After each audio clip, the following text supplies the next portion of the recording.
Section 1. The True Nature of the Empath. You're here for a reason. Maybe it was curiosity. Maybe it was a quiet ache in your soul when you heard the word empath, a flicker of recognition, a subtle inner knowing. But let me tell you now, this path isn't for the faint of heart. We're not here to sugarcoat emotions or glorify sensitivity. This isn't a conversation about being too soft or too kind. No. This is about something far more ancient and far more intense. This is about the sacred and terrifying power that lives beneath what we call feeling. When I speak of an empath, I am not talking about someone who simply feels others' emotions. I speak of a lightning rod, a psychic vessel, someone who unconsciously opens themselves to the collective pain, grief, and shadows of others, someone who becomes a channel through which the world's unprocessed energy flows. And that, contrary to popular belief, is not always a gift. It's a burden that breaks people when they do not understand it. In today's culture, the empath is often portrayed as a gentle, sweet, overly emotional figure, a spiritual caricature smiling through tears. But the true empath is not made of air and light. They are forged in shadow. They are forged in storms. They carry what was never theirs. They cry tears that belong to generations.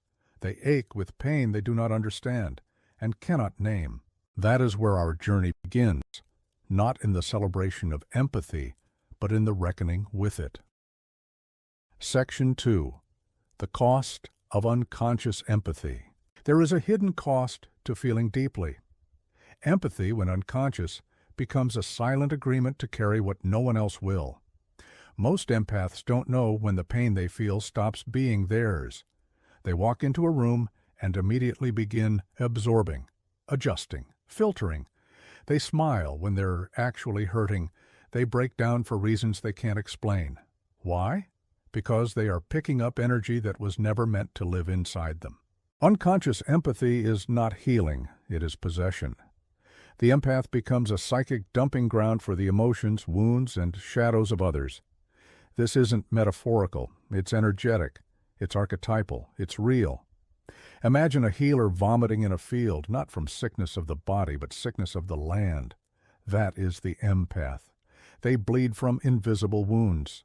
They transmute pain that does not belong to them. And when they do this without awareness, it begins to eat them alive. This isn't compassion, it's compulsion. This isn't connection, it's collapse. The unconscious empath cannot hold boundaries because they don't even realize they've been breached. And the danger is this: they begin to think this is who they are, that their identity is to suffer, that their purpose is to absorb, that love means pain, that helping means bleeding. But this is a lie told by the shadow, and it must be unlearned if the empath is ever going to survive, let alone thrive. Section 3. Shadow Work and the Path to Sovereignty.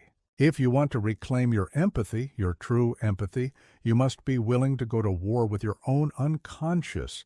You must descend into your shadow and meet the parts of yourself that nobody claps for, the parts that feel important when needed, the parts that ache to be loved so badly they merge with anyone who shows pain. This descent isn't graceful. It's messy. It's painful. It's raw, but it's the only way out. You must ask yourself, why do I feel responsible for everyone else? What part of me is afraid of being alone? What would happen if I no longer absorbed their pain? Many empaths were forged in trauma.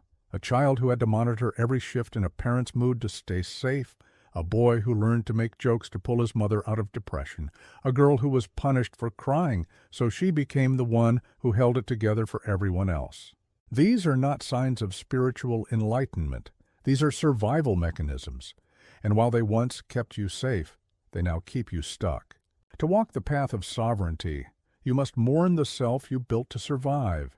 You must let go of the identity that made you lovable because you helped everyone else. You must realize that feeling deeply does not require you to be a sacrifice. You're allowed to be whole. You're allowed to feel without fusing. you are allowed to say, no more. Section 4. Becoming the vessel, not the sponge. Empaths often think their job is to fix what's broken, but healing doesn't always come through absorption. Sometimes it comes through presence, through witnessing, through holding space, not carrying it. A sponge soaks everything up a vessel contains with wisdom. True empathy says, I feel you, but I don't become you. I see your wound, but I don't take it into my body. I will sit with you in your pain, but I will not drown in it. This distinction is everything.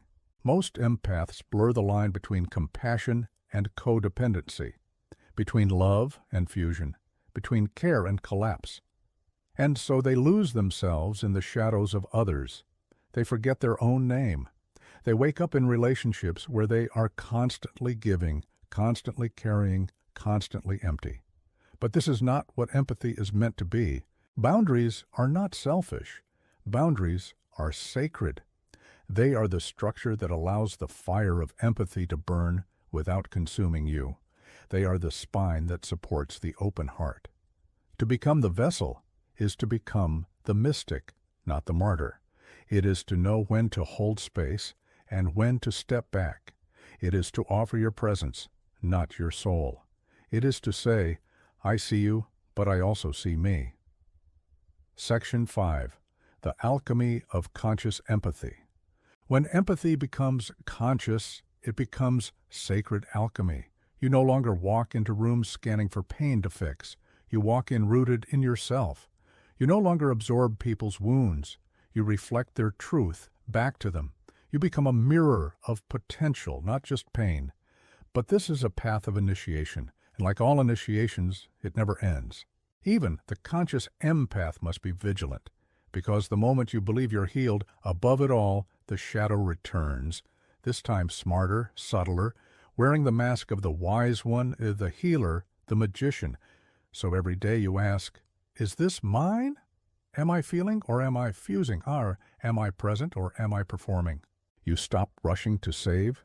You learn to sit in silence.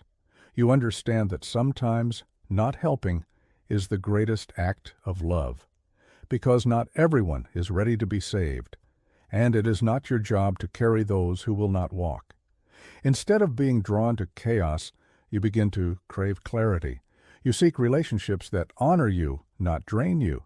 You hold space for yourself as fiercely as you hold it for others. And from that place, rooted, sovereign, awake, you offer a new kind of empathy, not the empathy that breaks you, but the kind that reflects the light in others without dimming your own. Not the empathy that confuses pain with purpose, but the empathy that transforms both into wisdom. You are not a sponge. You are not a martyr. You are not broken for others' comfort. You are a mirror, a fire, a vessel. You are the threshold where feeling becomes meaning and suffering becomes alchemy.